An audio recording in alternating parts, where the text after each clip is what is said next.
Hello there. Good morning, good afternoon, good evening, wherever you are. I'm Ryan in Singapore. Welcome to our mindfulness practice. Today's topic is about having compassion for yourself when you fail at whatever it is that you're trying to do. And so the series has been about habits that we're trying to stop from happening. And so last time we talked about triggers and, this little, this diagram for habits, right? The cue, craving, response, reward. And we spent our time talking about the cue. So that's the place where we can have the most impact. So noticing the cue with mindfulness. And then the encouragement was see if you can just notice what happens without trying to change it. And that familiarity with what's happening in the body, in the mind, and the emotions when the cue shows up can give us access to possibly make a different decision. So instead of us going completely on autopilot when something challenging comes up, is it possible for us to notice what it is that's going on in that moment? And that practicing of noticing, and with non-judgment, right? Non-judging awareness. So not declaring that this is good, this is bad, this thing that's happening right now, but just to see it objectively can give us this new kind of perspective, a new access to making a decision instead of automatically doing what it is that we usually would do.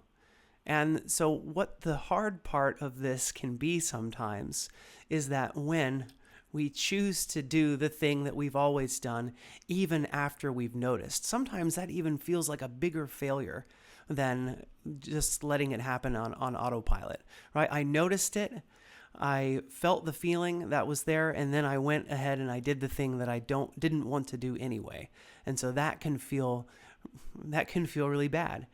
So the question here is it possible to be compassionate to yourself during those times?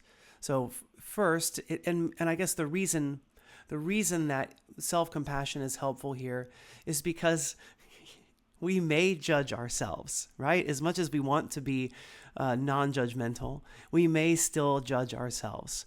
And so that's really what self-compassion and compassion practice in general is about, is a lot of times you'll find that just your practice alone, your meditation practice, your awareness is not enough. So that even though we're trying to be non-judgmental, and by the way, I keep smiling here because one of the funny things is that it can be easy for us to begin to judge ourselves for judging as well. When we know I'm not supposed to be judgmental and here I am judging myself. So then we're judging the judging, right? So this is where self-compassion is like defusing the bomb. So as things are going, our practice isn't strong enough, which again, this is yet another thing we can judge ourselves about. We can do our best to let go of those expectations, let go of the striving that we have towards our goal, to use two more of the attitudes of mindfulness-based stress reduction. And self-compassion can help us to be kinder towards ourselves and to forgive ourselves and to help lean into non-judgmental awareness. And what is one of the real benefits of non-judgmental awareness is that we can see this neutrally exactly as it is without the judgment. It allows us to see it as a learning experience. To just go, oh, this is what happened, and just to accept, this is what happened. This is where I am now, and that's okay. And then I can think about next time, like, okay, what could I do next time?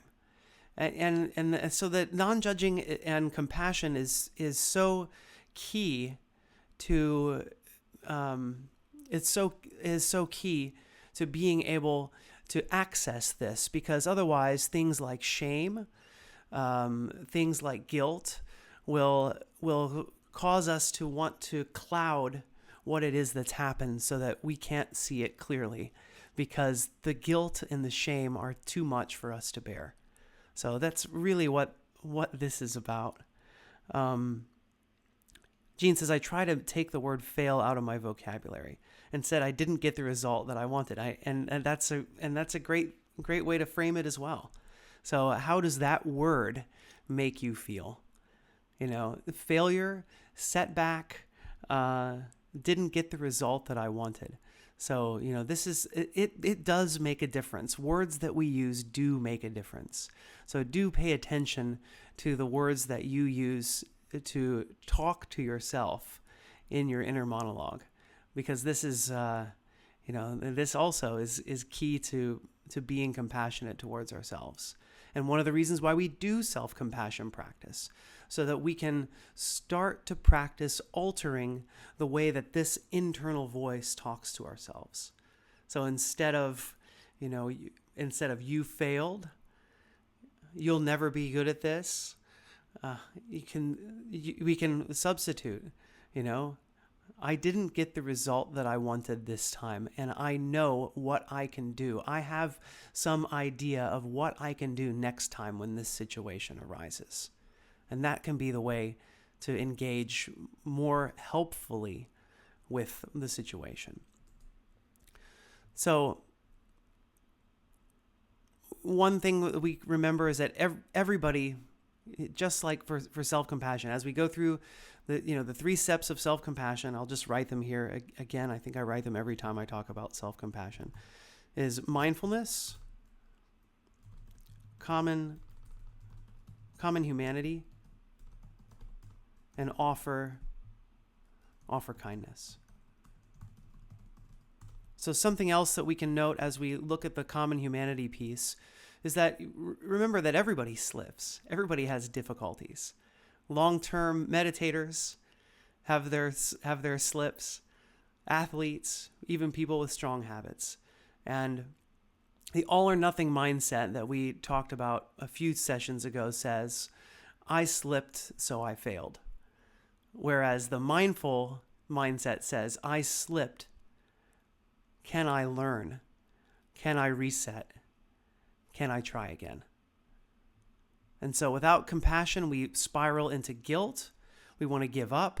We feel shameful. With compassion, the slip becomes feedback. It becomes part of the journey. It's an opportunity for us to practice kindness to ourselves. So, can you say to yourself, this has already happened. I did this and it's okay. And I don't need to blame myself. I don't need to keep making things worse for myself and minimizing my chance of success by continuing to feel bad about what it is. So it's data. Our slip is data. It's not a disaster. It's ways that we can find to improve ourselves.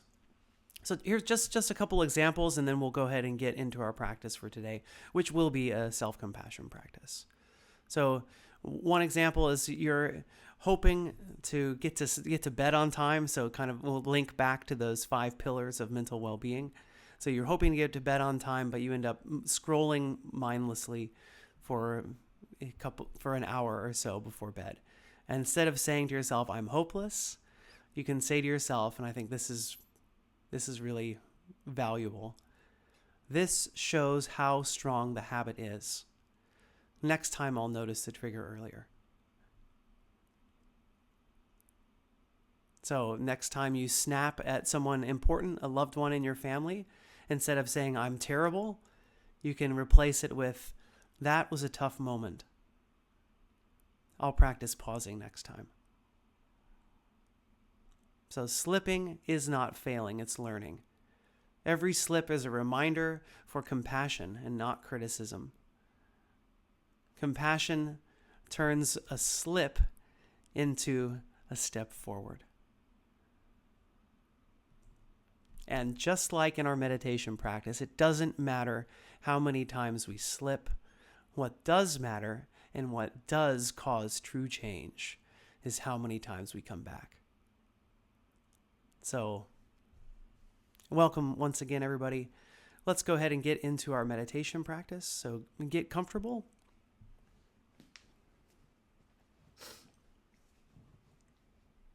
And with self-compassion practice, I would like to encourage everybody to find a posture that is really genuinely helpful for you today. So, often we're sitting in a straight, upright posture. Just ask yourself, what do I need today? Okay, we're going to meditate together for about 20 minutes. So with that information, how can I choose a posture that's going to be the most helpful for me? Maybe today that means lying down. Maybe today that's standing up.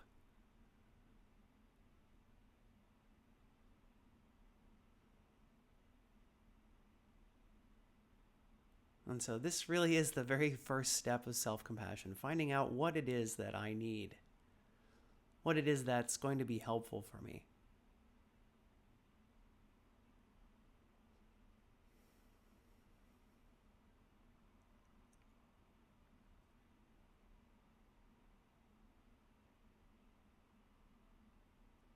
And so we begin by checking in with the body.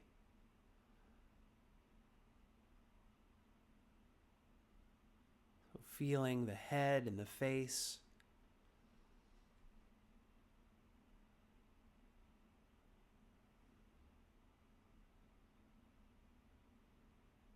Can you feel any tension?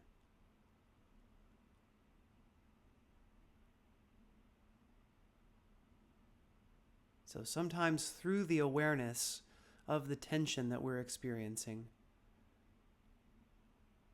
that tension dissolves all by itself. So not trying to change anything. We're simply leaning into things as they are as best that we can here. And sometimes just through awareness, everything changes.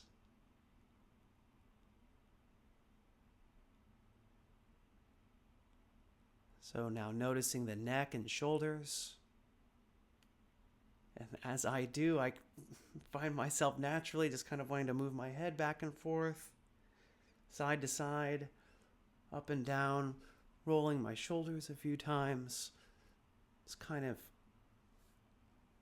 encouraging some relaxation. I'm even going to rub my shoulders a little bit here. Which feels like a great way for me to start my practice today.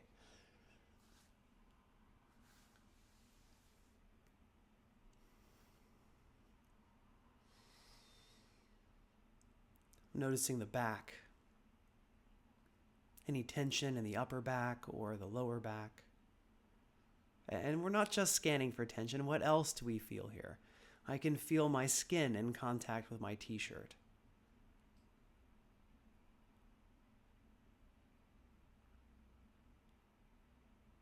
The front of the body, the chest.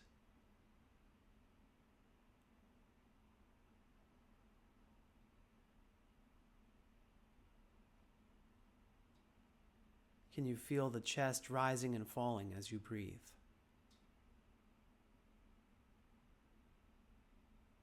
And how about the abdomen?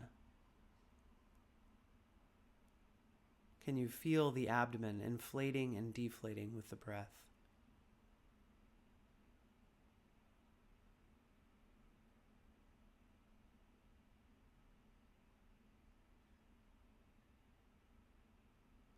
Of course, the abdomen itself isn't actually inflating and deflating. That's the diaphragm pushing down on those internal organs.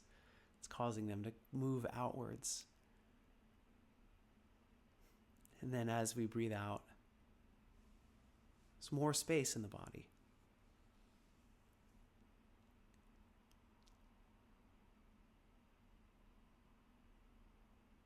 So can you tune in to the feeling of breathing? Expanding as we breathe in, contracting as we breathe out.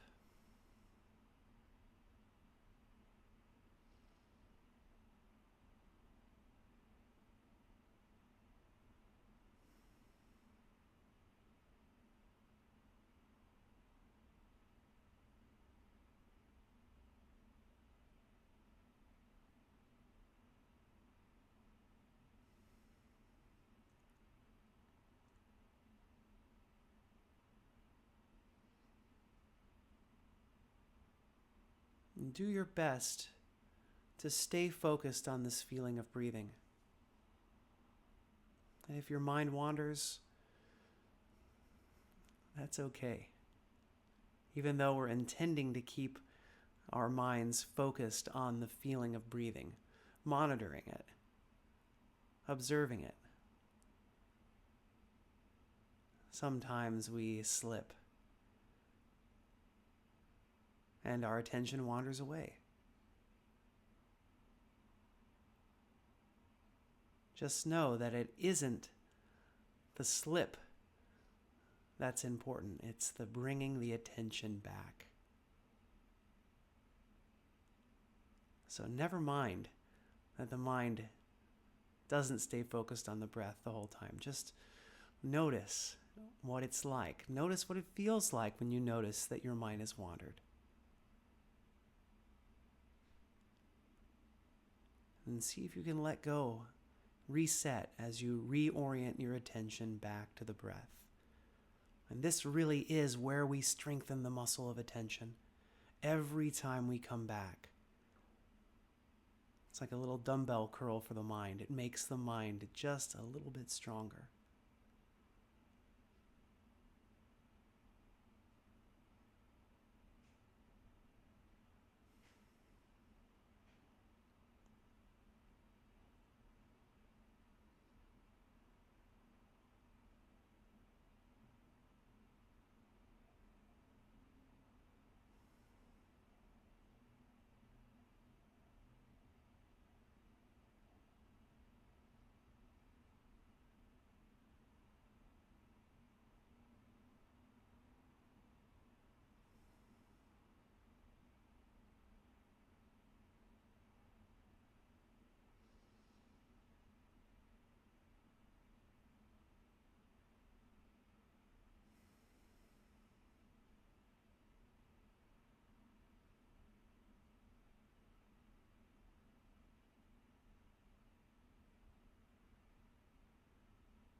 Are you still on the breath? Or maybe your mind is off somewhere else. It's okay if it is. It's already happened. Just gently redirecting back to the breath.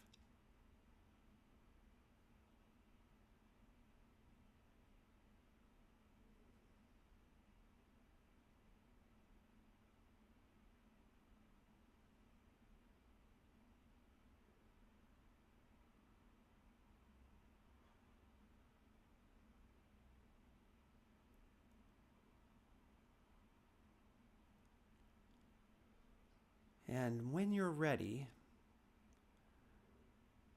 we'll begin the self-compassion part of this meditation.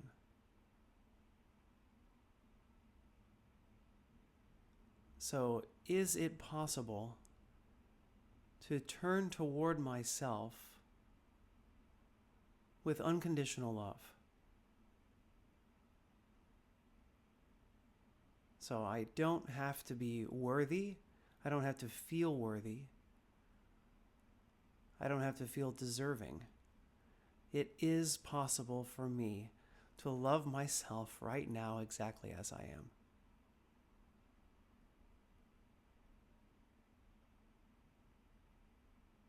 With all of my positive sides, with all of the good things that I do, and all of the things that I feel disappointed with as well. It's all part of me. Beautiful and flawed.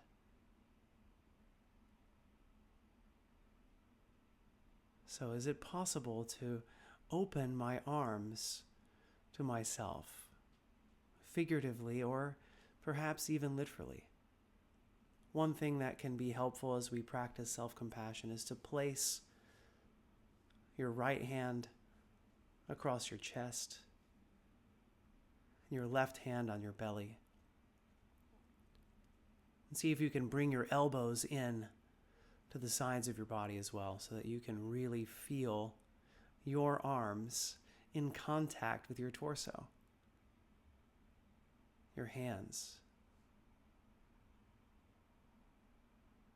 feeling your heartbeat,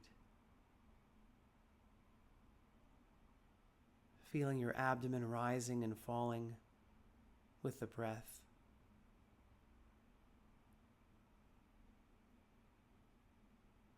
I mean, you are alive. That alone is a small miracle, something that we don't fully understand. What is life? What is consciousness?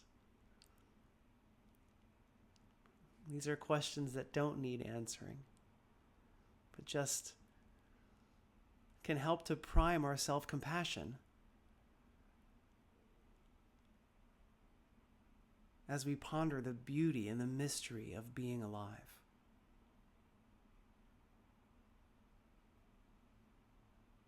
How beautiful it is.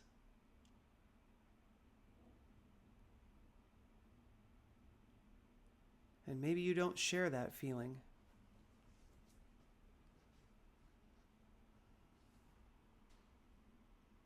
But what you can share is this understanding of the mystery and the miracle that life is.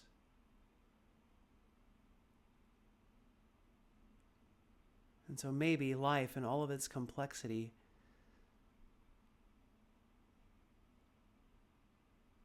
can be a reason for you to love yourself.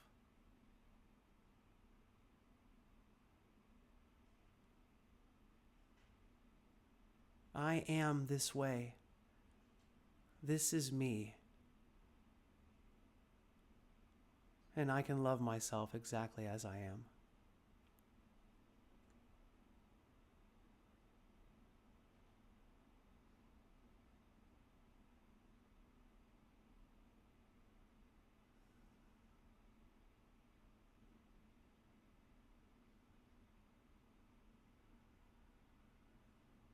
So all the slip-ups, the setbacks, sometimes we listen too much to our minds. Now is the time to lean into the heart space.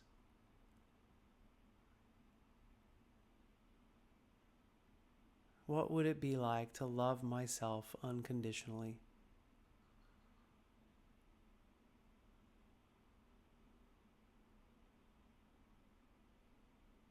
So if it's helpful, sometimes what is most helpful in this practice is to imagine an external voice. someone that loves you unconditionally or loved you unconditionally.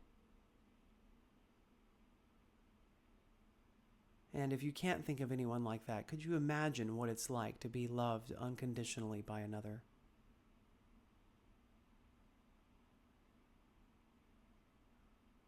And can you imagine them saying to you with some of these following phrases? I love you just as you are.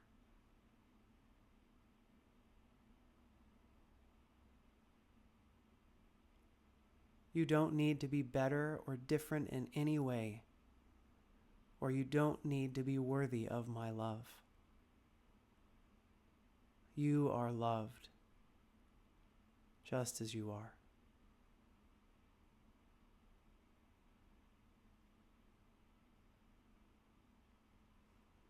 My love is not contingent on your success.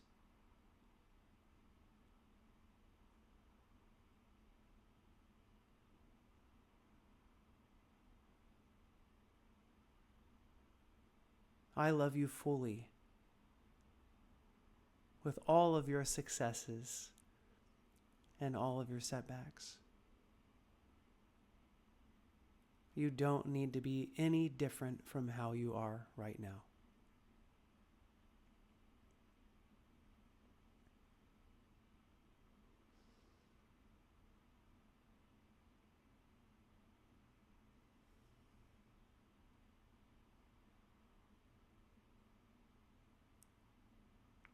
And so, how does this make you feel? What do you notice in your emotions, in your body? What do you feel?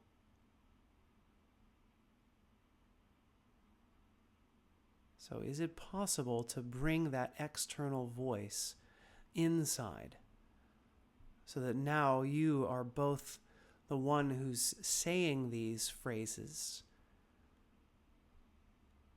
and the one who's receiving them?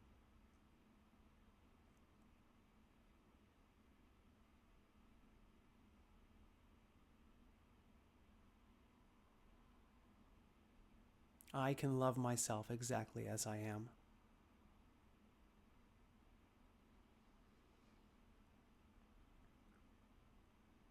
My love for myself is not contingent on my success.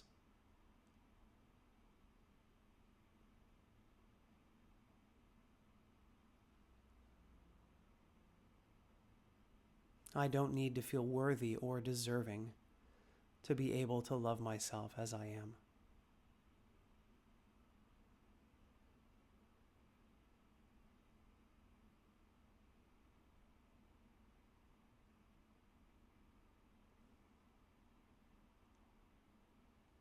And let's include some well wishes towards ourselves, which can be very helpful.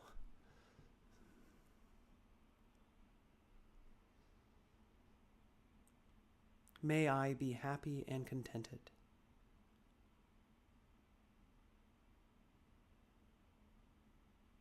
May I be safe and protected, free from inner and outer harm.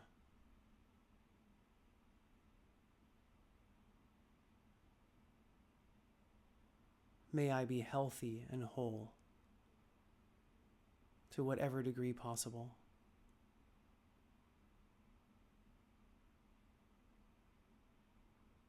May I be at peace. May I have ease of well-being.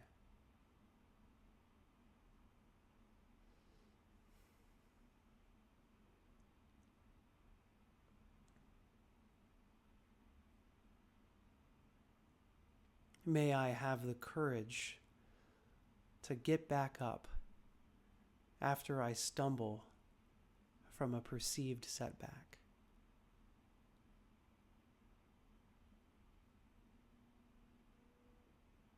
May I have the courage and strength to carry on when things don't go as I hoped they would.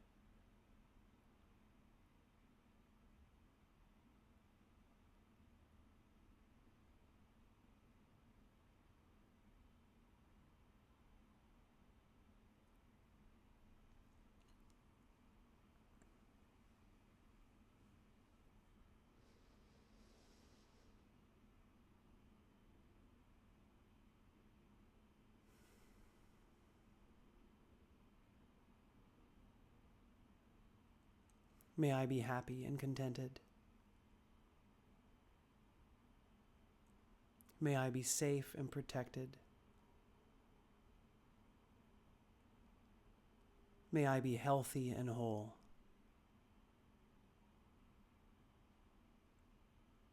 May I be at peace.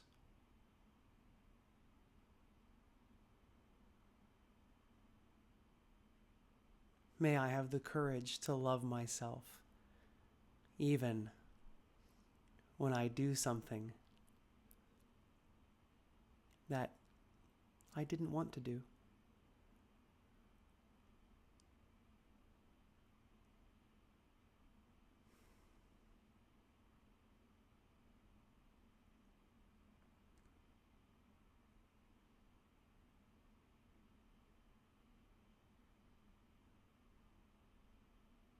And so let's come back now to the breath.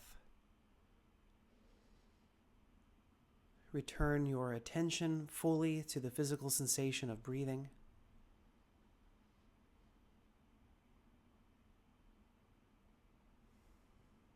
For some of us, there may still be some strong emotions around what it is that we've just done. And if that's the case, when you breathe in, on your next in-breath, you can clench your fists. And as you breathe out, slowly opening your fists, opening your hands, releasing.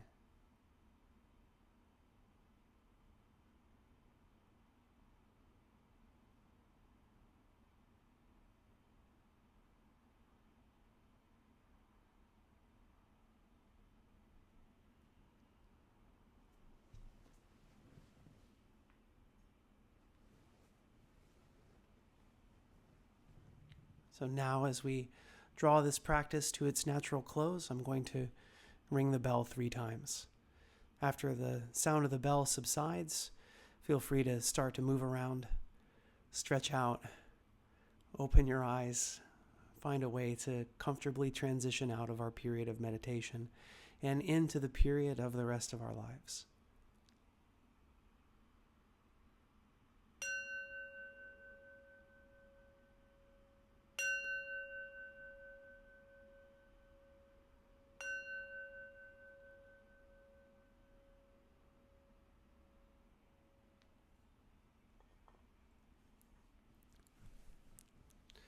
Okay.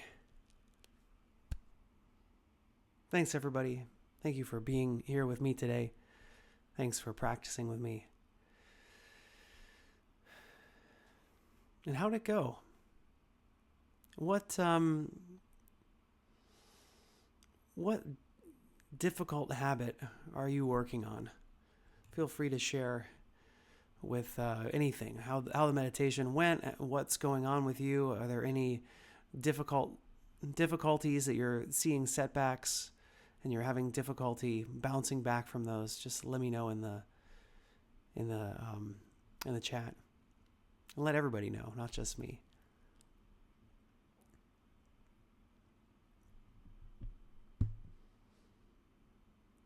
I think last time we talked about procrastination, and that can really feel like a setback too sometimes. We really want to do something. We find that it can be really hard. And when, what is it that we're avoiding? And then when we do avoid it, when we choose to do something other than what we're supposed to do, what does that guilt feel like? And then when we aren't procrastinating, when we actually get something accomplished, what does that feel like? Right? I think that's one of the keys to procrastination, or to stopping procrastination, is to realize that getting things done has a longer term benefit, right? Is that and of course it's easy to talk about it. It's easy to see it in this kind of logical way. It's a lot harder to execute. And that's one of the reasons why we need mindfulness, is to just observe those triggers. Sybil says, I felt calm and peaceful after this meditation. Brian says, thank you. I haven't had a good med session in a while. Always had difficulty keeping my mind focused and giving myself time for myself. Thanks so much, Brian. It's great having you here today.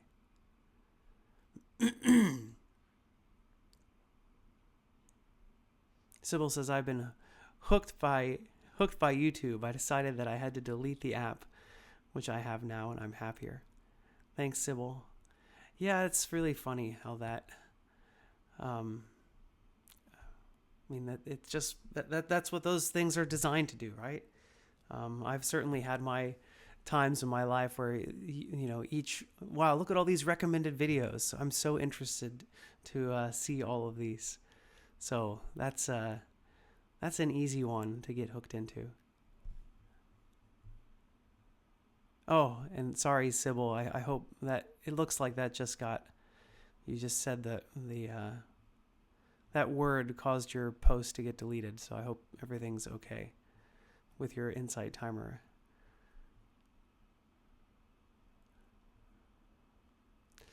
Okay, I'm just going to put, what's very helpful for me, of course, is if you don't follow me on Insight Timer, please do. This can help when it comes to future live events, that you'll be able to see when my future live events are posted. And it also makes me more visible to, speaking of the algorithm, makes me more visible on Insight Timer. So I certainly appreciate that. Maybe the other thing that I'm super excited about is my Cultivating the 9 Attitudes of Mindfulness course is live now. So if you're a Plus member, please check it out. I'm quite proud of the work that I've done on this, so I'd love for you to take the course and give me some feedback. What do you think about the course? What can be better about my next course? I'd love to hear it. And if you're not a Plus Insight Timer Plus member, you can always start the free trial and see how it goes, and see if you can try this course and then decide if you want to stick with the Plus membership. Chris says, it helps me when you said, clench your fists, release. I say, let it go. Thanks, Chris. And yeah, I feel a little pale today. I'm fighting the flu. I've got two members of my family have tested positive for influenza A. And if Dirk were here, he would tell me you shouldn't be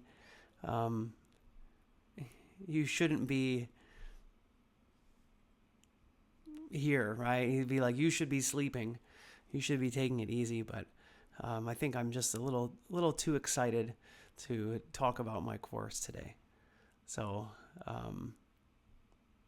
yeah, I'm quite happy to come here and talk to you guys about it.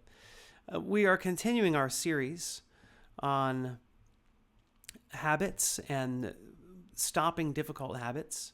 And so our next session, which is going to be in 47 hours and 15 minutes from now, is substitution, not suppression. So that's the name of the next one. And so what's that about? Is it possible to find things that replace our unhelpful habits? And that can be really, really helpful.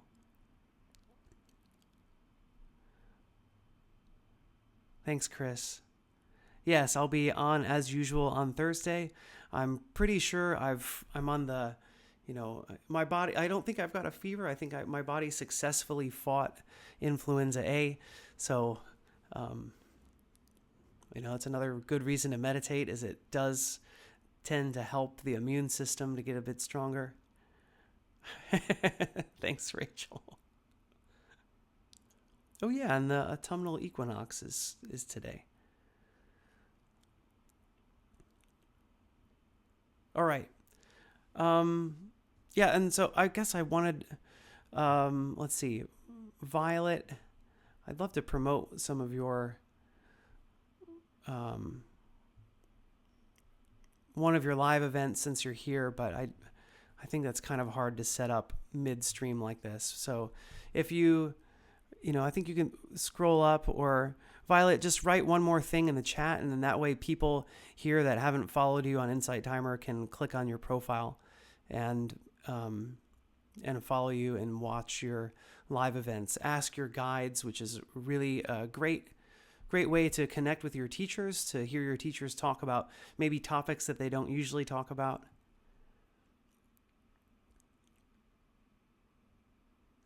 Oh, that's funny. I think you've had this problem before, Rachel.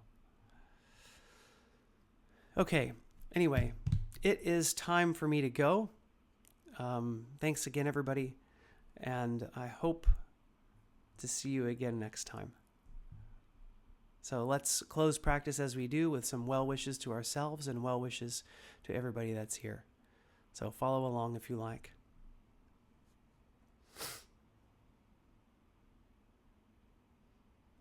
May I be happy and peaceful. May everyone watching, listening, wherever you are, I wish you all happiness and peace. And may all human beings, everyone everywhere, big or small, rich or poor, healthy or sick, may we all be happy and peaceful.